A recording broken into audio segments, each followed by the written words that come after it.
Buksan po natin sa ating mga Biblia. Sa Lumang Tipan po, Aklat ni Daniel.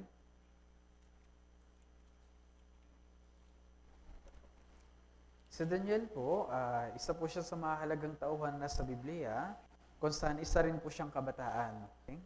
Yun. Kaya bilang naligtas po sa atin pong kabataan, mahalaga po na matutunan po natin kung ano po yun ang kanyang naging buhay sa kanya pong buhay Kristyano. Nang sa gayon, meron tayong tularan kung paano tayo mabuhay bilang isang kabataan. Actually, yung kalagayan ni Daniel dito po sa kanya pong aklat, hindi po nalalayo sa kalagayan na meron po tayo ngayon. Kaya sa Daniel po chapter 1, mula verse 1 hanggang verse 4, ito po yung ating babasahin.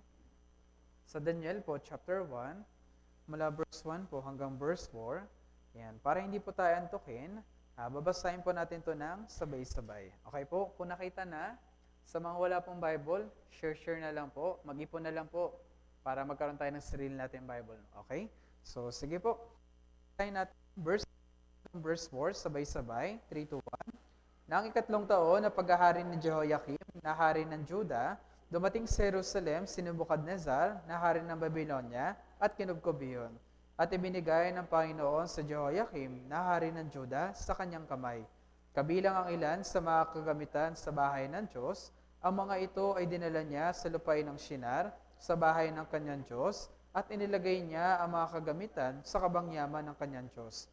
At tinutusan ng hari si Aspenaz, na pinuno ng kanyang mga eunuko, na dalhin ang ilan sa mga Israelita na mula sa lahi ng hari at sa mga maharlika, mga kabataang walang kapintasan, maikisig at bihasa sa lahat ng sangay ng karunungan, at may taglay ng kaalaman at pangunawa, at may kakayahang maglingkod sa palasyo ng hari. Ituturo sa kanila ang panitikan at wika ng mga Kaldeo. Okay. So, magandang hapon po ulit mga kapatid. Sa pagkakataon po na ito po yung ating pag-aaralan. Ito pong part po na ito, kung saan, ito po yung tagpo kung saan yung Israelita po, specifically po yung Juda, sila po ay ginawang alipin ng Babylonia at dinala po sa kanila pong sariling lupain. At kabilang po sa mga naging bihag po dito ay si Daniel. Pero para magkaroon po tayo ng konting ideya, bakit po ba nangyari itong bagay na ito sa kanya? Sa katunayan po, kung babasahin natin ng maigi, sa verse 3 po, yung mga dinala po nila ng mga Israelita, sabi dito, wala sa lahi ng hari, mga maharlika, mga kabataang walang kabintasan, maikisig, bihasa sa lahat ng sangay ng karunungan, kumbaga hindi po basta-bastang tao. Mari po sa pagkakataon na ito pong mga tao na ito, iniisip nila, bakit nangyayari ito sa amin? Maharlika kami, makapangyarihan kami, may impluwensya kami, pero bakit ito yung hinat na ng aming buhay? Ang problema po, hindi nila alam, ito na yung pagtatamasa ng parusa po ng Diyos sa kanila. Alam po natin, di ba? Bible seminar, pinag-aralan po natin, North Israel at South Judah, sila po ay naging alipin ng mga maraming bansa. Bakit po? Dahil sa pagsamba po nila sa Diyos-Diyosan. Actually, hindi naman po yung mangyayari sa kanila. Dahil yung Diyos, nagbigay po muna siya ng babala bago po mangyari ito pong mga bagay na ito. Kaya tingnan po natin sa Jeremias, isa po sa halimbawa. Jeremias po chapter 25, mula verse 4 po hanggang 7. So magitan po ng mga propeta, pinadala po ng Diyos para sabihin po sa kanila yung babala na kapag ipagpapatuloy po nila yung kanilang kasalanan, ito po yung kanila po mga kahinatnan. Isa na po dun sa mga propeta na yun na ginamit ng Diyos is si Propeta Jeremias. Jeremias po, chapter 25, mula verse 4 po hanggang 7. Yan. Sige po, basahin po natin ito ulit ng verse 4 po hanggang 7, 3 to 1. Hindi kayo nakinig, ni kiniling man ang inyong mga tainga upang makinig, bagaman patuloy na isinugo ng Panginoon sa inyo ang lahat ng mga lingkod na propeta, na nagsasabi, bawat isa sa inyo ay tumalikod mula sa kanyang masamang lakad at masamang magawa, at kayo mananatili sa lupain na ibinigay ng Panginoon sa inyo at sa inyong mga ninuno, mula ng una at hanggang sa magpakailanman. Huwag kayong sumunod sa ibang mga Diyos upang paglingkuran at sambahin sila. O galitin ako sa pamagitan ng gawa ng inyong mga kamay, kung kayo'y hindi kayo gagawan ng masama. Gayunmay, hindi kayo nakinig sa akin, sabi ng Panginoon, kaya't ginalit ninyo ako sa pamagitan ng gawa ng inyong mga kamay tungo sa inyong sariling kapahamakan. Ito po yung tipanan ng Diyos sa bansang Israel. Kung susunod kayo, pagpapalain ko kayo. Pero kung susuway kayo, kayo'y aking susumpain. Pero bukod po sa dalawang katangian po yun ng Diyos, dito po natin makikita, yung Diyos po yung pagiging mahabagin niya. Ito po yung awa ng Diyos po sa kanila. Ano pong nangyari sa kanila? Hindi na po sila nakikinig sa Diyos. Matigas na nilang ulo. Bilang hustisya po yung Diyos, pwede niya na po silang hatulan. 5 hanggang verse 6 po, nakita po natin yung babala po ng Diyos. Huwag kayong sumunod dyan, huwag nyo na ipagpatuloy yan. Bumalik kayo sa akin, mag-repent kayo, nang sa gayon, mabuhay ulit kayo ng ginagawang aking kalooban. Pero sa verse 7, ano po nangyari? Gayon may, hindi kayo nakinig sa akin.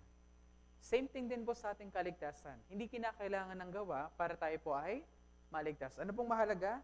Yung pakikinig po natin. Pero minsan, nakikinig po tayo, pero wala sa ating puso. Kumbaga, hindi bukal sa atin pong kalooban. Kaya kahit tayo nakikinig, ano po nangyayari? Walang pagsunod. Tandaan po natin sa Biblia, pag sinabi pong pananampalataya o believe, kaugnay po nito o kasama po nito yung salitang pagsunod. Sa Biblia po, kung papansinin po natin, lahat po ng mga naligtas po ng mga Krisyano, tunay po talaga silang naligtas. Bakit po? Meron pong ebidensya sa kanilang buhay. Dito po, meron pong ilan, mga bago po naligtas, mga nagpapatuloy pa rin. So magandang ebidensya po yan sa atin pong buhay. Bakit po? Kung tunay po talaga tayong sumasampalataya at hindi lang po kaalaman yung kaligtasan, ano po nangyari sa buhay po natin? Meron pong pagsunod. Ito po yung pamumuhay natin ngayon na nananatili po sa church. Kaya para po sa bagay po na ito, binigyan ng babala po ng Diyos, pero hindi sila nakinig. Nakinig po sila actually. Pinapakinggan po na, alam po na yung sinasabi ng Propeta Jeremias. Pero, dahil matigas po yung kanilang ulo, ayaw po nilang sumunod. Kaya na pong resulta, doon sa Daniel chapter 1, isa po yun sa mga kanilang naranasan. Sinako po sila ng iba't ibang mga bansa. Balik po tayo doon, Daniel chapter 1. So, yun po yung pinaka-background po. Nito pong talata na binasa po natin. Dahil sa pagiging matigas po yung ulo nila, kaya sila po ay nakakaranas ng kahirapan o pananako po ng ibang bansa. Pero hindi po ako doon mag-focus. Kagaya na nabanggit ko po kanina, isa sa mga nagapi o isa sa mga naging bihag sa pananakop ng bansang Babylonia, lalong-lalo po sa part po na ito, ay si Daniel. Okay? Kaya mula po sa pagkakataon po na ito, sa mga talata po na ito, atin pong pagbubulay-bulayan, ano ba yung mga aral na pwede nating matutunan po dito? Okay po? So sa verse 3 po, pwede balikan po natin yung verse 3. Basahin din po natin ito ulit ng sabay-sabay, verse 3 po, 3-1. At inutusan ng hari si Aspenas na pinuno ng kanyang mga eunuko na dalhin ang ilan sa mga Israelita na mula sa lahi ng hari at sa mga maharlika. Okay. So, sa pagkakataon po na ito, dito na natin isa-isahin, ano ba yung mga kahirapan na naranasan po ni Daniel at ang kanyang mga kaibigan. Okay? Yung unang kahirapan po na kanila pong naranasan, yung paglipat po sa kanila sa ibang lugar. Mula sa Israel, saan po sila napunta? Doon po sa Babylonia. Ako po, isa po akong mahihaing tao. Naalala ko po, grade 6 ako noon. Pinangako ko sa magulang ko, never akong bibiyahe sa ibang lugar. Bakit po? Takot ako sa tao. Ayokong makisalamuha sa ibang tao. Kaya saan ko lang gusto magstay? Mandaluyong lang. Kaya na po nangyari sa akin, college na po ako, ayoko pa rin lumabas ng ibang lugar. Saan na nag-aral? RTU, sa loob ng Mandaluyong. Bilang isang tao, takot po talaga ako sa ibang tao sa pakikipagsalamuha. This time, ganito rin po yung naranasan nila Daniel. Bakit po? Mula po sa lugar ng Israel, kung saan sumasamba sila sa Diyos, namumuhay ng banal, saan po sila malilipat? Sa lugar kung saan sumasamba sila sa mga Diyos-Diyosan at gumagawa ng kasalanan. Ano pong pwede natin matutunan dito? Ganito din po minsan yung kahirapan natin sa Christian life.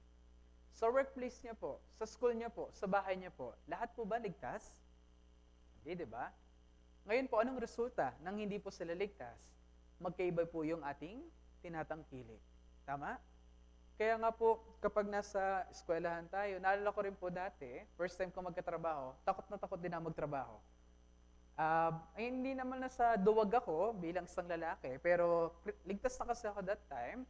Naalala ko po, kapag pumasok ko sa trabaho ng kasama hindi ligtas, for sure, kung ano-anong kalokohan yung aking may encounter. Doon ako natatakot. Kasi alam ko yung workplace na pagkatrabuhan ko, alam ko kung sino yung mga tao na aking makakasalamuha, isa yung sa kinatatakutan ko. Which is si Daniel, ganun din po yung kanyang kinatatakutan. Kasi nga po yung kanyang magiging kapaligiran, puno ng mga hindi ligtas na tao.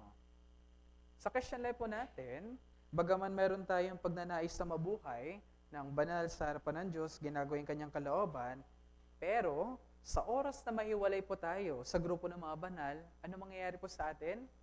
Magiging gaya po tayo nila. Kaya nga po yung mga kapatid po sa loob po ng church, kahit hindi nyo po tanongin, alam nyo po kung ano po yung buhay po nila. Bakit po? Nagre-reflect po sa kanila pong buhay. Kung mahilig mag-TikTok, mahilig sa ganitong passion, mahilig pumunta sa ganitong lugar, mahilig gawin yung mga ganitong lugar, makikilala natin sila. Kasi po, yun po yung kanilang environment. Kaya nga po sa Christian life po natin, yung tunay na pag-aabide sa Diyos, ito po yung pagsunod sa salita ng Diyos. Alam niyo po ba yon? Bakit po? Yung Diyos po, nasaan man po tayo, nandoon din po siya. Kaya ano po yung tunay na pag-aabide? Yung pagsunod po sa salita po ng Diyos. Kaya nga po kung meron tayong tunay na pagnanais na sumunod po para po sa Diyos, magiging gaya po tayo ni Daniel. Kahit nasaan man po siya, sa pagkakataon na ito, unti-unti makikita natin, ano ba yung heart ni Daniel? Gusto niya pong mabuhay na kalugod-lugod po sa harapan ng Diyos. Pero yung gusto ko pong bagay na ibahagi dito, normal po to sa ating Christian life. Talagang dadalhin tayo ng Diyos sa mga uncomforting place. Pero tandaan po natin, ilagay man tayo ng Diyos sa uncomforting place, alam po ng Diyos yung ating kinalalagyan. Okay? Sa verse 4 po, tingnan din po natin. Sa verse 4 po, pwede po, basahin natin na sabay-sabay. 3-1. Mga kabataang walang kapintasan, makikisig at bihasa sa lahat ng sangay ng karunungan, may taglay ng kaalaman at pangunawa, at may kakayaang maglingkod sa palasyo ng hari. Ituturo sa kanila ang panitikan at wika ng mga Kaldeo. Sa verse 4 po, sa last part, sabi dito, ituturo sa kanila ang panitikan at wika ng mga Kaldeo. Ito po yung real agenda po ng mga Babylonia. Bakit nila dinala yung mga Israelita sa kanilang lugar? Para po sila ay i-brainwash. Sabi po dito, binigyan sila ng pribilehiyo na pag-aralin, matuto, pero po ano pong bunga po nito? Yung mind nila na sumamba doon sa tunay na Diyos, ano po mangyayari? Babaguhin po to ng kanilang mga katuruan. Ano po magiging mind na nila? Maging Diyos na po nila, yung Diyos na sinasamba ng mga taga-Babylonia. Ganon din po sa atin. Isa po to sa naging kahirapan ni Daniel po. Yung binabago po yung kanila pong pag-isip. Kaya po sa atin pong Christian life, yung laging, yung laging pakikisalamuha sa mga hindi ligtas sa tao, ito po yung nakakalaso na bagay sa atin pong buhay. Bakit po? Ano bang laging sinasabi sa iyo ng mga kaibigan mo? Ano ba laging sinasabi sa iyo ng mga katrabaho mo, ng mga klase mo? Sinasabi ba nila sa iyo, oh, magbasa ka. O, umattend ka sa church. Anong sasabi nila? O, tara dito. Punta tayo sa mall. Mainit, di ba? Tara, huwag na tayo pumasok. Binabago nila yung way ng atin pong pag-iisip. Anong ginagawa? Ini-influensyahan po nila tayo kung paano po sila mamuhay. Sa pagkakataon na ito, ito din po yung nangyari kanila Daniel at kanyang mga kaibigan. Ino-influensyahan po sila ng mga katuruan, ng mga hindi ligtas na tao. Bilang isang Kristyano, dito po papasok ang kahalagan ng Bible reading. Kaya kanina, sinabi ko po, sa mga walang Bible, mag-ipon po tayo. Bili po tayo ng Bible. Bakit po? Yung Bible po, gaya po ito ng manual. Actually, literal po, yung Bible po, ito po ay gaya ng isang ilawan. Sa bundok po, pag pumunta po kayo ng probinsya, especially sa Rosario, Batangas, pag nakasama na po kayo doon, paggabi po, sobrang dilim na. Wala po street light, kagaya po sa Maynila. Ano lang po yung magiging ilaw? Yung cellphone po. Dahil meron po yung flashlight. Sa Christian life po natin, ganun po yung ating kalagayan. Nasa mundo po tayo na napaka-dilim. Ngayon po, sa mundong napaka-dilim, ano po yung ating ilawan? Yung Biblia. Kaya kapag wala po tayong Biblia, sinabi nila na ito yung susunod talaga tayo. Kaya yung Christian life po natin, kung yung Christian life po natin hindi po tayo nagbabasa, malaki po yung magiging chance, yung magiging way natin sa ating buhay ay magiging kaya po nila. Isa pa po, actually, sa mundong po ito, para mabuhay po tayo, kailangan meron din tayo ng mga bagay ng mundo. Ano pong ibig ko pong sabihin? Dapat meron tayong cellphone, mga gadget, o iba pong mga kagamitan sa mundo. Pero, dito po nagmamatter kung paano natin ito ginagamit. Yung mga makamundong tao, yung mga hindi po ligtas na tao, pag may cellphone sila, saan po nito ginagamit? Pang-post sa social media, pang-update ng status nila, pang-update kung ano yung kinakain nila, nasaan sila. Pero bilang isang Kristyano, paano dapat gawin yung budget natin? Ito na lang yung tanong ko po. Kapag titingnan ko po yung cellphone nyo po ngayon, boldly nyo po bang may papakita sa akin? Yung laman ng social media ninyo, ang picture ninyo, ng lahat ng application po ninyo. Kasi po, bilang isang tao, ngayon po, ang basehan ng identity natin, yung laman ng cellphone natin. Kung sino tayo, yun yung tayo. Ano pong gusto ko pong sabihin po dito? Opo, kailangan natin ng cellphone. Hindi ko sinabing event yung cellphone ninyo. Pero ito po yan. Kung may cellphone po tayo, gamitin natin to sa kalulatan po ng Diyos. Bakit po? Sabi sa Romans chapter 12, tingnan po natin. Romans chapter 12, sa verse 2 po, hindi po sinasabi ng Biblia na itakwil natin yung mga bagay sa mundo, kundi may specific pong sinabi yung Biblia. Romans chapter 12, sa verse 2, napakaganda po ng talata na ito. Pwede po, basahin po natin ito ng sabay-sabay. Romans chapter 12, sa verse 2, 3-1. Huwag ninyong tularan ang sanlibutan ito, kundi magbago kayo sa pamagitan ng pagbabago ng inyong pag-iisip, upang mapatunayan ninyo kung alin ang mabuti, kasiya-siya, at lubos na kalooban ng Diyos. Ano pong sabi? Huwag ninyong tularan ang sanlibutan ito. Hindi niya po sinabi na huwag kayong bumili ng mga bagay sa mundo. Ano pong sabi? Huwag tularan. Ibig sabihin, yung way ng mundo at yung way natin, magkaiba po. Kaya, alam ko po, karamihan naman dito may cellphone, may social media account. Paano niyo po siya ginagamit? Tip po, kung wala po kayong idea, mas better po na less po kayo mag-post. Bakit po? Para saan po ba kayo nagpo-post? Ano po ba yung silbi ng pinagpo-post po natin? Better po kung magpo-post po tayo, yung makabuluhan. Ano po ibig ko po sabihin? May Bible seminar. I-post natin yung poster. May fellowship tayo, kasama natin brothers and sisters, i-post po natin. Ano magiging bunga po nun? Magugulat na lang po kayo, yung mga kaibigan ninyo, yung mga taong malalapit sa inyo, uy, saan to? Sama naman ako. Nang hindi nyo napapansin, nakapag-evangelist po kayo. Nang hindi nyo pa napapansin, ipinapakilala nyo na yung sarili nyo sa kanila. Ako ganun din po. Hindi po ako pala daldal na tao. Pero by social media, nakikita nila kung ano ako. Halimbawa, nag-post lang ako na get good. Ibig sabihin nun, get good. So, anong sabi nila? Ay, si Roland, ayaw niya na sa atin. Kung ano kasi kalokohan ginagawa natin. May ganun po Wala pong sinasabi sa kanila, nag-post lang ako ng ganun na get good. Kung ano na yung naisip nila. Kasi ganun po yung tao. Ganun po nakakapekto yung atin pong social media. Kaya minsan nalulungkot po ako pag nakikita ko yung story ng kapatid, ayoko na magbanggit ng halimbawa. So basta, karamihan naman dito, friends ko po, kaya ang prayer ko na lang, sana, ayun, gusto ko pong i-take yung chance po na ito. Kung magpo-post po tayo mga kapatid, make sure ito po ay magpapakilala na Kristiyano kayo. Hindi yung magpapakilala na go with the uploading kayo. Okay po?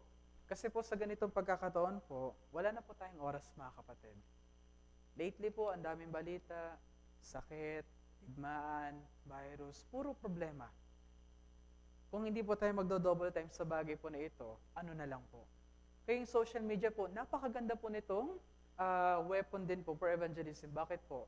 Mas ipinapakita natin sa kanila kung ano tayo, na meron talagang tunay na church, na meron talagang katotohanan. Kung ginagamit natin to sa walang kabuluhang bagay, wala pong mangyayari. Sayang lang po yung ating oras. Kaya gaya po ni Daniel, sa pagkakataon po na ito, bagaman meron din po siyang karunungan, saan niya po ginamit yung kanyang karunungan? Panatilihin po yung katotohanan. Yung buhay po natin bilang mga ligtas, dapat lagi natin alalahanin itong punto na ito. Unang Korinto po, chapter 10.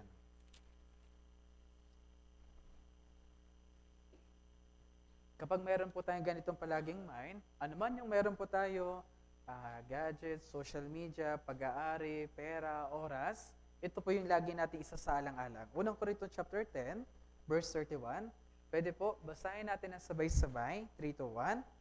Kaya kung kayo man ay kumakain, umiinom, o ano man ang inyong ginagawa, gawin ninyo ang lahat sa ikalulhati ng Diyos. Ano pong sabi?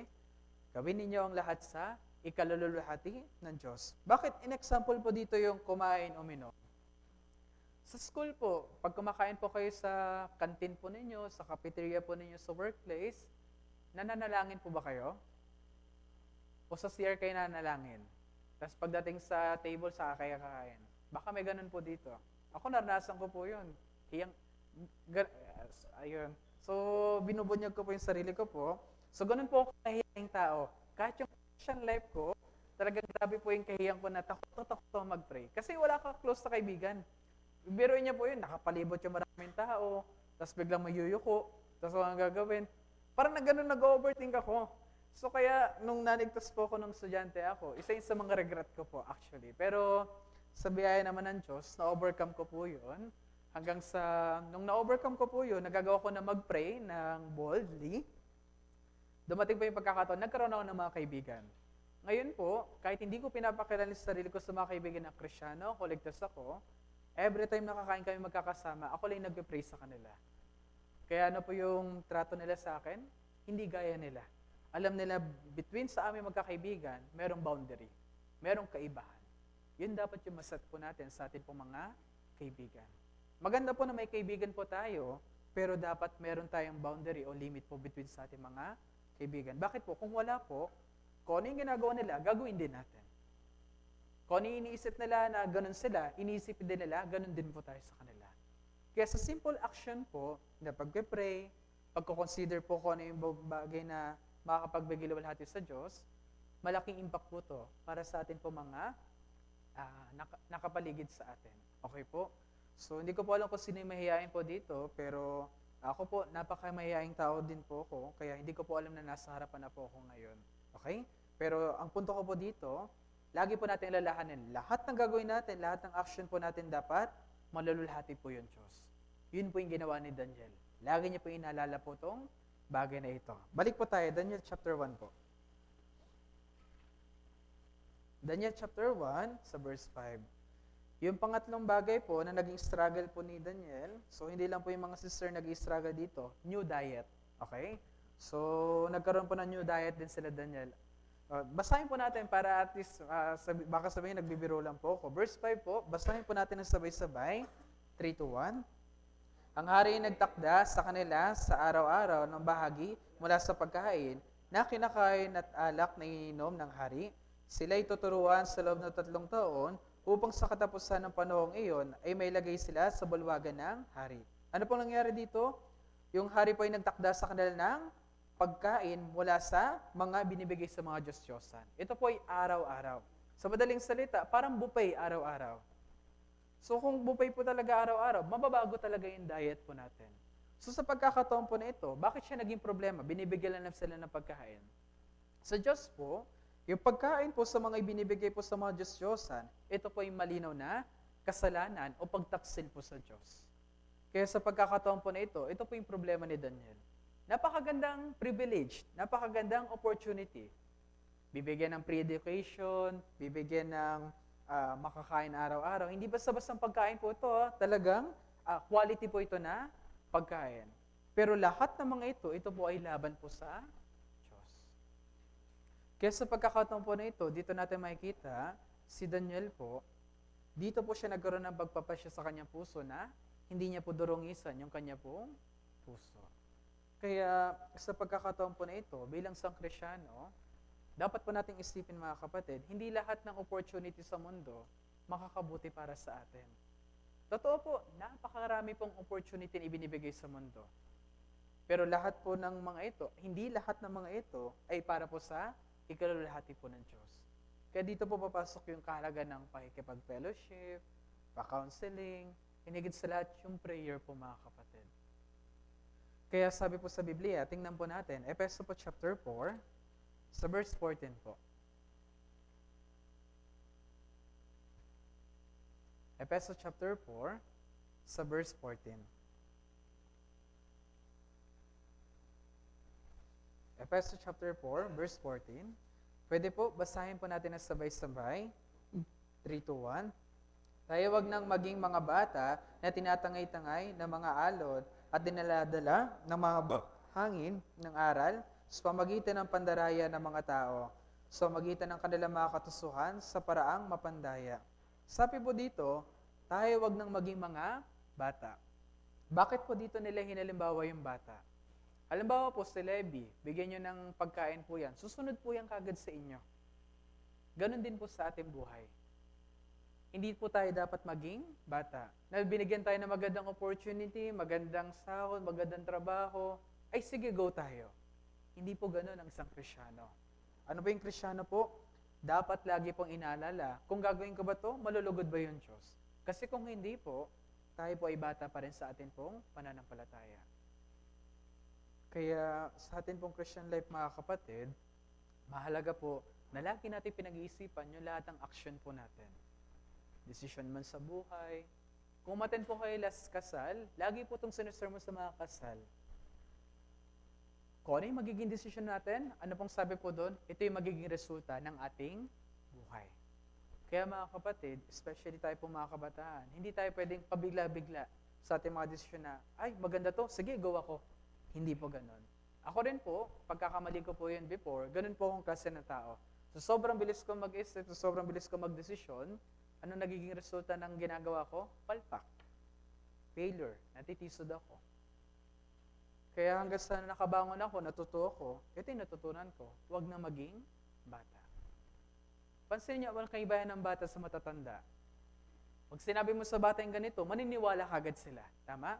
Pero sabihin mo sa matanda yung isang bagay na ito, pag-isipan niya munang maigi. Isipin niya, makakabuti ba ito sa akin? Ano kaya magiging epekto nito sa ibang tao? Tama ba to? O baka may mali dito? O baka may problema dito? Maraming bagay yung pinag-iisipan. Especially po, tayong kabataan, ito po yung time na mamimili tayo ng ating course sa ating college, o kaya pag nakagraduate tayo, pipili tayo ng trabaho. Natutunan ko rin po sa yung adult retreat natin before, dapat pinagpipray din po yung course na pipiliin po natin. Hindi ibig sabihin uso po ito, gagawin na rin po natin yun. Hindi po. Yung pagiging matalino po sa pagpili po ng kurso at yung pagiging matalino sa pagpili po ng trabaho, ano pong resulta po nito? Yung Christian life po natin. Ano po yung Christian life natin? Sa loob lang po ba ng church? Hindi po. Kahit nasa labas po tayo ng church, Christian life po yun. Kasi yung buhay po na yun po yung buhay na lagi natin iniisip. Pag gagawin ko ba to, matutuwa kayo yung Diyos. Yun po yung lagi nating iniisip. Kaya yung pamimili po sa kurso, mga kapatid, hindi po natin siya pwedeng sabihin, hindi part ng Christian life. Part po yun ng Christian life po natin. Kaya, halimbawa, napili niyo po na course, bartending. Okay kaya yun? Ay, malaki po sahod doon. Easy money po doon. Timple lang po akong alak, konting tikim para i-check. Okay na. Kita kagad. Malaki may offer ko sa church. Okay ba yun? Walang maniniwalang Kristiyano ka po. Ibang espiritu yung mapupunta po sa iyo. Espiritu ng alak. So, ganun po. Nakakatawa, di ba? Ganun po yung maling decision sa buhay. Isipin natin mukhang maganda sa panlabas, pero inside, walang idudulot ng mabuti para sa ating Christian life. Okay po? Kaya mga kapatid, huwag tayong maging bata. Kailangan natin, unti-unti po na, lumago sa atin pong buhay, Kristiyano. So, ito po yun. Isa po ito sa mga kahirapan po na naranasan po ni Daniel nung naging bihag po sila sa Babylonia. Ngayon, sa katunayan, to conclude po, napagtagumpayan naman po ito ni Daniel. So doon na po ako sa part na, paano niya po ito napagtagumpayan? Balik po tayo Daniel chapter 1. Sa Daniel po, chapter 1,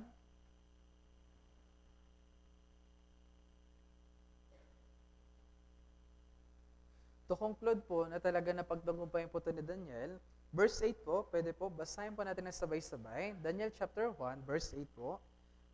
Basahin po natin ng sabay-sabay, 3, 2, 1. Ngunit ipinasya ni Daniel na hindi niya durungisan ang sarili sa magitan ng bahagi ng pagkain mula sa hari o ng alak man na kanyang iniinom. Kaya't kanyang hiniling sa pinuno ng mga eunuko na paintulutan siyang huwag dungisan ang kanyang sarili. Ano pong nangyari? Nagpasya sa Daniel na hindi niya durungisan yung kanyang sarili.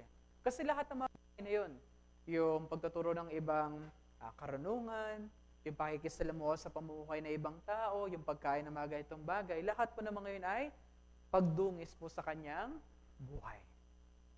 Kaya ito po yung pinaka-conclusion na naging buhay ni Daniel.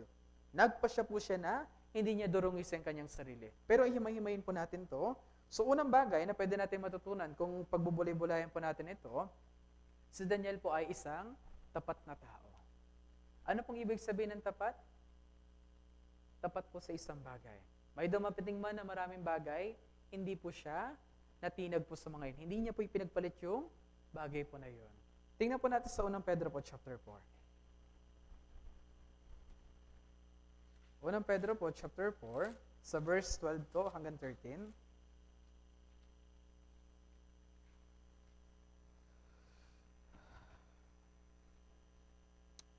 Sa kabila ng maraming kahirapan, wala po tayo makikitang verse na sa Daniel po ay nagreklamo o sumuko po sa kanyang naging situation. Unang Pedro po, chapter 4, verse 12 po hanggang 13. Pwede po basahin natin ang sabay-sabay, 3 to 1. Mga minamahal, huwag kayong magtaka tungkol sa mahigpit na pagsubok na dumarating sa inyo upang kayo'y subukin. Nawaring may isang katakatakang bagay na nangyayari sa inyo, kundi kayo magalak, yaman kayo nakikibahagi sa mga pagdurusa ni Kristo, upang kayo man ay matuwa at sumigaw sa galak kapag ang kalwalatian niya ay nahayag. Ano po ito? Mga kahirapan sa buhay. Si Daniel po, sa kabila ng marami niyang kahirapan, nanatili po siyang tapat. Ano po bang benefits ng kahirapan? Ang ironic po pakinggan, benefits sa kahirapan. Sa katunayan po, bilang isang Kristiyano po, napakarami pong pagpapala o biyaya ay yung pwede nating matanggap. Isa sa mahalagang bagay na pwede nating makuha sa maraming kahirapan, mas nagiging matatag po tayo. Mamaya po makikita ninyo po, sa pagiging matapat, sa pagiging matyaga ni Daniel, meron pong isa sa mahalaga naging bunga po siya kung paano niya po na-overcome yung kanyang sitwasyon. Pero sa pagkakataon po na ito, ganito din po dapat tayo mga kapatid. Anumang kahirapan yung dumating po sa ating pong buhay, dapat po tayo maging matatag. Ano pong sabi dito? Kundi kayo'y magalak. Yun po yung isang tunay na Kristiyano. Sa kabila ng kahirapan, hindi po nagrereklamo, kundi sa halip, siya po ay nagagalak. Sa pagkakataon po na ito rin po si Daniel. Naisip niyo po ba yung sitwasyon ni Daniel? Hindi niya po kasama yung mga kapamilya niya. Nandoon siya sa ibang lugar. Yung lugar na yun, ayaw na ayaw niya yun. Labag na labag sa kanya pong budhi. Sobrang nakaka-depress po yung lugar na yun. Kaya kung nandoon po tayo, ano na lang yung magiging reaction natin? Mababaliw? Magpapanik? Magpapakamatay? Ito po yung mga thoughts natin, di ba? Bilang sa kabataan. Kapag hirap na tayo, anong gusto natin? Ayoko na, suko na ako. Papakamatay na lang ako. Magmumukmuk na lang ako. Magpo-post na lang ako ng suicidal thought. Si Daniel po, may nakita po ba yung ganun kay Daniel? Wala po. Tapat po si Daniel. Kasi alam niya po, lahat ng naranasan po niya, mayroon pong kalooban yung Diyos po sa kanya. Tingnan po natin, Daniel po chapter 6, sa verse 10 po. Isa pa po sa malaking kahirapan po na nangyari po sa kanya, ito pong part po na ito. Daniel chapter 6, sa verse 10.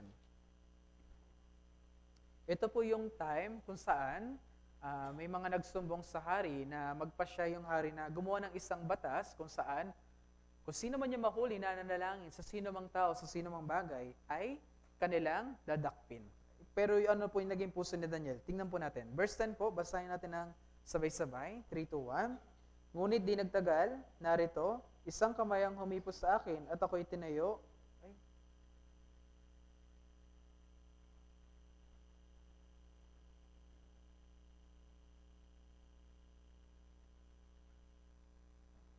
Sorry po. Okay, sorry. Chapter 10 pala yung binabasa ko. Okay po, sorry po. Chapter 6 po, sa verse 10, sorry. Ayan, pwede po, basahin po natin ng sabay-sabay, sorry. 3, 2, 1. Nang malaman ni Daniel na ang kasulatan ay nalagdaan na, siya'y pumasok sa kanyang bahay na mga bintana ay bukas paharap sa Jerusalem. At siya'y nagpatuloy na lumuhod ng 3 ulit sa loob ng isang araw na nananalangin at nagpapasalamat sa harap ng kanyang Diyos gaya ng kanyang dating ginagawa. Ano pong nangyari kay Daniel? Kahit may kahirapan po, ano pong sinabi niya dito? Ginagawa niya pa rin yun gaya ng kanyang dating ginagawa. Ito po tayo bilang sa Kristiyano. Hindi ibig sabihin na may malaking pagbabago sa buhay na natin, magbabago na rin tayo ng way ng buhay natin. Pwede natin isipin, dumating kay Daniel yung ganung pagkakataon. Maring inisip niya ba, ay Panginoon, talagang imposible na talaga maging tapat ako, manalangin ako, kaya this time, di mo na mananalangin. Ganun ba yung naging heart ni Daniel? Hindi po. Sa halip, nagpatuloy pa rin po siya kahit malaki po yung kahirapan po sa kanya. Kasi po, siya po ay isang tapat na tao. Ito po dapat yung mabuo rin po sa atin. Yung katapatan mula po sa Diyos. Balik po tayo Daniel chapter 1 po, verse 8. Daniel chapter 1, sa verse 8 po, binasa na po natin to kanina, pero this time, mas emphasize po natin tong part po ulit na ito. Daniel chapter 1, sa verse 8, pwede po, basahin niyo po ng sabay-sabay, 3 to 1.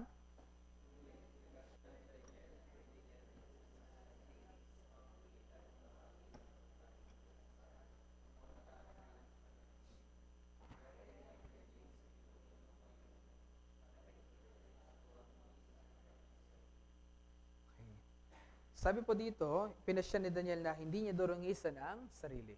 Bilang sang Kristyano, ito po yung isa sa mahalagang bagay kung bakit po tayo iniligtas ng Diyos. Ano po yun? Maging banal. Si Daniel po, yun po yung kanyang resolution. Maging banal. Kaya ano po ginawa po niya? Tinanggihan niya po yung pagkain po na yun. Sa halip, siya po ay nagkaroon po ng magandang ideya. Ano po yun? Kumain na lang daw sila ng gulay. Tapos obserbahan. Kung ano yung magiging resulta, bahala na yun ako. Pero alam po natin, nung kumain po sila ng gulay, sa halip ng pagkain na sinasabi sa hari, mas naging maayos pa yung kanilang kalagayan. Ano pong gusto ko pong ipunto po dito? Yung ni Daniel, na gusto niya pong mabuhay ng banal. Bakit po natin kailangan mabuhay ng banal? Levitico po chapter 11, verse 44 po.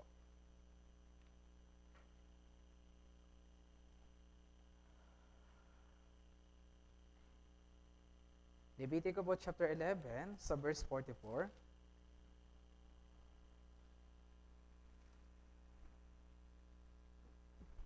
Basahin po natin na sabay-sabay, 3 to 1. Sapagkat ako ang Panginoon ninyong Diyos, kaya't pakabanalin ninyo ang inyong mga sarili at kayo maging banal. Sapagkat ako ay banal, huwag ninyong durungisan ang inyong mga sarili sa pamagitan ng anumang umuusad sa ibabaw ng lupa. Kung yung mind po natin, after natin maligtas ay ayos ng gumawa ng kasalanan, tuloy lang tayo sa paggawa ng kasalanan, hindi natin matatawag yung sarili natin na ligtas sa tao. Kasi po, kagaya ng nabanggit ko po, yung layunin po ng Diyos, bakit niya po tayo niligtas? Bakit po? Para maging banal din po tayo. Bakit po natin kailangan maging banal po natin? Pagmamayari pa po ba natin to? Ano pong sabi sa Biblia? Tingnan po natin, unang Korinto po chapter 6 po. Unang Korinto po chapter 6, verse 19 po. Verse 19 hanggang 20. Unang Korinto chapter 6, verse 19 hanggang 20. Basahin po natin na sabay-sabay, 3 to 1. O hindi ba ninyo nalalaman na ang inyong katawan ay templo ng Espiritu Santo na nasa inyo, na tinanggap ninyo mula sa Diyos, at kayo hindi sa inyong sarili, sapagkat kayo binili sa isang halaga, kaya't luwalhatiin ninyo ng inyong katawan ang Diyos. Sabi sa verse 20, kayo'y binili. Ibig sabihin po, kung tayo binili, pagmamayari pa po ba natin yung ating sarili? Hindi na po. Kung lagi po natin alalahanin itong bagay po na ito, mahihiya po tayo na dungisan po yung ating katawan. Kasi nga po, para po ba nating hindi nire-respeto yung pagbili po sa atin ng Diyos gamit yung kanyang dugo. Kaya mahalaga po mga kapatid, yung atin pong katawan, iniingatan po natin to. Minsan kasi may mind tayo na, sige, bahala na, go lang. Hindi natin iniingatan, hindi natin inaalagaan. So mali po yun mga kapatid. Mahalaga po na yung kalusugan po natin, inaalagaan po natin. Kasi imaginein po natin, sige, i-push natin sa limit yung ating sarili. Hanggang ngayong taon na lang tayo. Paano yung next year? Next year? Hanggang ngayong taon lang po ba yung vision natin? Hindi po, di ba? Yung vision po natin hanggang sa dumating po yung Panginoon. Kaya dapat yung pag-aalaga po natin sa atin pong katawan hanggang sa dumating din po yung Panginoon. Kasi po, kung hindi po natin gagawin itong bagay na ito, una po yung Diyos po, hindi po siya nalulugod. Although magandang mind yun na handang mag-sacrifice, hindi na magpahinga, dire-diretso ng gawain, pero po, para po sa bagay po na ito, dapat po natin malaman, yung Diyos po, ayaw niya po ng ganon. Alam niya po mortal tayo na tao. Hindi po tayo immortal pa. Saka pa po yun, sa rapture na yun. Kaya sa pagkakataon po na ito po yung state natin. Alagaan po natin yung ating katawan. Una yung health. Pangalawa po, saan po natin dapat alagaan yung katawan po natin? Sa sin. Bakit po sa sin? Especially po sa time po natin ngayon, babalitaan niyo po ba? 12 anyos, buntis na. Naglaro lang sila ng bahay-bahayan. Hindi po joke yun ha, totoo po yun. Gulat din ako, naglaro ng bahay-bahayan, totoong nabuntis yung kalaro. Ganun na po kalala sa panahon po natin ngayon. Yung sexual na kasalanan. Kaya nga po yung pagkakaroon ng boyfriend, girlfriend po sa loob po ng church, hindi po siya magandang bagay. Actually, wala naman nakalagay sa Biblia na huwag kayo mag-boyfriend o girlfriend. Pero bakit tinuturo sa church na huwag mag-boyfriend o girlfriend? Kasi dito po naglilid sa paggawa ng kasalanan sa atin pong katawan. Kayo po ba, sabi po ba ninyo, magkasama kayo sa isang kwarto, dalawa lang kayo, wala kayong gagawin? Iba po ang temptation po ngayon. Sobra po. Kung yung mga tao nga po nababalita natin, publicly nagagawa nila yun, how much more kapag wala pong ibang nakakita? Mas malakas po yung tukso po. Kaya sa loob ng church po, ito po yung isa sa ayaw marinig po ng youth, yung boyfriend at girlfriend, pasensya na po, pero yun po yung nais ng Diyos. Hindi po tayo magkaroon ng boyfriend at girlfriend. Bakit po? Hindi na natin pagmamayari ang katawan natin. At gamit po yung ating katawan, pwede po tayong magkasala kapag mayroon po tayong kasintahan. Okay po? Kaya hindi po literal na binabanggit sa Biblia na bawal po ang boyfriend and girlfriend. Pero po, kung pagbubulay-bulayan po natin to, ito pong part po na ito, dito natin maisip, okay, dapat ko pong sobrang ingatan yung aking katawan. Si Satan po, kagaya na sinabi sa Biblia, napakarami niyang pakana. Ano pong pakana po yun? Iba't ibang pakana. Yung, kung maalala niyo po, yung Zion Protocol, ito po, minsan po nababanggit po ito ng ating senior pastor na si Reverend Johan Ri. Yung Zion Protocol po, ito po yung plano ng mga Hudyo kung paano po nila kukontrolin yung buong mundo. Meron po silang tinatawag na 3S. Sports, screen, sex. Kaya papansinin niyo po, ito pong tatlong bagay po na ito, talagang inihayag through social media, sa internet, talagang publicly po. May pre-access pa po. Kasi po, gusto po tayong gawin na parang, parang hayop. Kasi yung mga hayop, pag ganun lang sila. Wala silang dignidad sa kanilang sarili. Magawa nila to, walang problema sa kanila. Yung mga Hudyo po, ganun po yung nais po nila. At yung mga Hudyo po na yun, doon po kumikilos po si Satan. Kaya nga po kung papansinin niyo po sa mga palabas, ano ba to? Kahapon, kasama ko po yung pamilya ko, nanood po kami ng Mufasa. Okay po? So, yung part 2 po yun, natawa kami kasi alam ko yung original na Lion King, wala namang kwento ni Mufasa. Pero doon sa kwento ni Mufasa, isa sa natawa na lang kami, isa sa naging conflict between ni Scar sa ni Mufasa, alam niyo po kung ano? Babae. Biruin niyo po yun. Dahil sa ganung bagay, nasira yung kanilang pagkakaibigan. Yun po yung tinuturo ng mundo po sa atin. Sino po yung may hawak ng mga pelikula po? Yung DreamWorks, yung Disney. Mga Hudyo din po. Kaya mga napapanood po natin, hindi po sila lahat healthy para po sa atin. Kaya yung panonood po ng maraming palabas, para maraming movie, hindi po talaga siya tunay na kabuti sa atin pong Christian life. Kaya dapat po tayo maging aware din mga kapatid. Dapat po natin pakiingatan yung ating pong katawan. Okay po? Last na lamang tayo, Daniel po. Daniel po, chapter 1.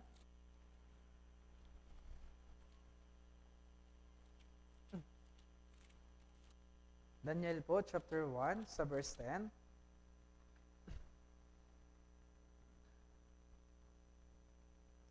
Dito natin makikita si Daniel po, kaya niya po na-overcome yung ganun niya pong sitwasyon na talagang nakakapanlumo dahil meron po siyang matapang na puso. Daniel po chapter 1 verse 10, basahin po natin ang sabay-sabay, 3-1.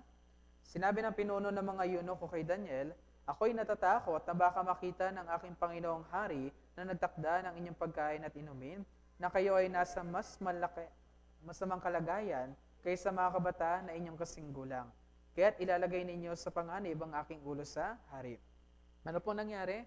Ito po yung time na after mag-suggest po ni Daniel ang ideya kung saan kakain na lang naman po sila ng gulay, pero po ang naging heart po ng eunuko, ayaw niya. Tinanggihan niya po si Daniel. Kasi nga po, natatakot po siya sa hari. Pero si Daniel po, ininsist niya po itong bagay po na ito. Bakit po? Meron po siyang matapang na puso. Bilang isang Kristyano, dapat po natin taglayin po itong puso po na ito. Bakit po? Next week, nasa Aurora tayo. Yung iba, nasa Bohol. Yung iba, nasa Mindoro. Kamag-anak po ba natin yung nandoon? Kakilala po ba natin lahat ng nandoon? Hindi po. Baka pag sa Aurora, salvagin dun, ibato sa dagat, wala na. Pwede mangyari po yun, ha? Kasi kung alam niyo po, yung lugar ng Aurora, napakalayo sa bayan. Wala masyadong signal, tabing dagat, prone sa aksidente. Opo, magandang tapunan ng mga bangkay. Walang makakita po. Pero bakit po tayo pupunta doon? Bakit maraming kapatid yung gustong pumunta doon? Para ipangaral yung ebanghelyo. Pero sa tingin niyo po, magagawa natin yun na may takot sa puso po natin? Hindi po. Yung mga Korean pastors po natin, sa tingin niyo po ba mas maganda yung Pilipinas kaysa sa Korea? Hindi po. Di hamak na mas maganda ang Korea. Pero bakit po sila dito nagsasakripisyo? Bakit po sila nagpapasya na mabuhay po dito para ipangaral yung ebanghelyo? Kasi nga po gusto nila magligtas sa maligaw na kaluluwa. Kahit puno ng takot sa kanilang puso, pero mas nananaig yung matapang na pananampalataya po nila. Ito po si Daniel. Biruin niya po, yung sinasagot niya po, eunuko, ibig sabihin po mataas po yun na posisyon. Kahit yung sinasabi na ng eunuko, tinatanggihan na po siya, hindi pa rin, ini-insist niya pa rin yung kung ano yung idea niya po. Kasi alam niya po yung idea po niya yun po yung kalooban ng Diyos. Ganon din sa atin. Minsan, natatakot tayong mag-evangelize sa mga magulang natin, kaibigan natin, kasi natatakot tayong masira yung relasyon natin sa kanila. Pero yung masira yung relasyon, temporary lang po yun. Anong pangako ng Diyos sa Kawikaan chapter 16? Kapag maayos pa yung relasyon natin sa Diyos, kahit mga kaaway natin, Kanya pong pinagkakasundo. Totoo po yun. Tatay ko po dati, galit na galit sa akin kasi nasa kulto daw ako. Tinanggihan ko sila, tinanggihan ko yung pamilya ko, tinanggihan ko yung pag-aaral ko, pero nag-aaral pa rin naman ako. Pinaglingkuran ko pa rin po sila. So hindi talaga maayos yung relasyon namin for almost a year. Pero sa pagpapatuloy ko po sa church, ano po nangyari? Mas lumambot pa yung heart nila. Mas naging handa po sila makinig. Although this time, hindi pa fully handa, pero yung mind nila na pag mag-share ako, invite sila, open yung heart nila. Naranasan ko po kasi yun po yung pangako ng Diyos. Kaya ganun din po tayo. Kung hanggang ngayon, yun yung nag-hold back sa atin, kaya hindi tayo nag-evangelize, I dare you po, subukan niyo po. Subukan niyo pong masiring relasyon po ninyo sa ibang tao dahil sa ebanghelyo. And yung Diyos po, kung ano yung pinangako niya po, gagawin niya po. Yung Diyos po, hindi niya po kaya magsinungaling. Kung sinabi niya po na pagkakasunduin niya yung ating relasyon sa ating mga kaway, gagawin at gagawin niya po ito. Halos pakalahati na po tayo ng taon. Papansinin niyo po ba sa mga cell group Bible seminar, may mga nag-a-abide sa mga bagong naligtas? Wala po. So maaari, na-ready pa lang yung heart nila, pero hindi pa totally nahasikan. Paparating yung Grand Bible Seminar natin, magandang chance po yun para imbitahan po ulit sila. Kahit galit na sila sa atin, ayaw nila tayong kausapin, subukan pa rin po natin. Hindi natin alam kung paano po kumikilos yung Diyos. Sabi niya nga po kay Jeremias, yung pamamaraan ko ay hindi mo pamamaraan. Kaya anong kailangan natin gawin? Gawin lang po natin yung part natin. Mag-invite tayo, mag-join po tayo, ipag-pray po natin sila. Okay po? Kasi hindi po natin alam kung may next time pa po. Pero magagawa lang po natin to kung meron po tayong matapang na puso. Actually, may gusto po ibang bahagi, pero kulang na po tayo sa oras. Pero gayon pa man, mula po sa mga naranasan po ni Daniel, kung babasahin po natin to uli, matututo po tayo sa kanya. Isa po siyang kabataan, wala po siyang pinagkaiba sa atin. Baka inisip niya po, special si Daniel, may power siya. Wala po, tao lang din po siya. Pero anong kaiba niya sa atin? Yung puso niya po. Sa church, ganun din. Magkakapares lang po tayong tao. Magkakapares po tayong naligtas. Saan tayo nagkakaiba po? Sa puso po natin. May takot, may matapang, mayroong tatapang pa lang, mayroong pinanghinaanan ng loob. Kaya check po natin yung heart natin. Paparating yung mission trip sa Aurora, paparating yung sa Mindoro, paparating yung Grand Bible Seminar, i-rebuild po natin yung matapang na puso ulit. Maaari ng last time, na-disappoint tayo, kaya wasak yung puso natin, na-discourage po tayo, o kaya ngayon, talaga nanghina tayo sa Christian life natin kasi marami tayong sin, maraming failure, i-rebuild po natin. Ipag-pray po natin na tulungan tayo ng Diyos na makabangon ulit. Tiyak po yung Diyos po, gustong-gusto niyo rin po ito, na tulungan po tayo. Ayaw lang natin hingiin yung tulong ng Diyos. Okay po? Kaya dito ko na po tatapusin mga kapatid. Kung may pagkakataon po kayo, pwede niyo pong pagbulay-bulayan. Ito pong naging buhay po na Daniel. Okay po? So maraming salamat po. Hanggang dito na lamang po.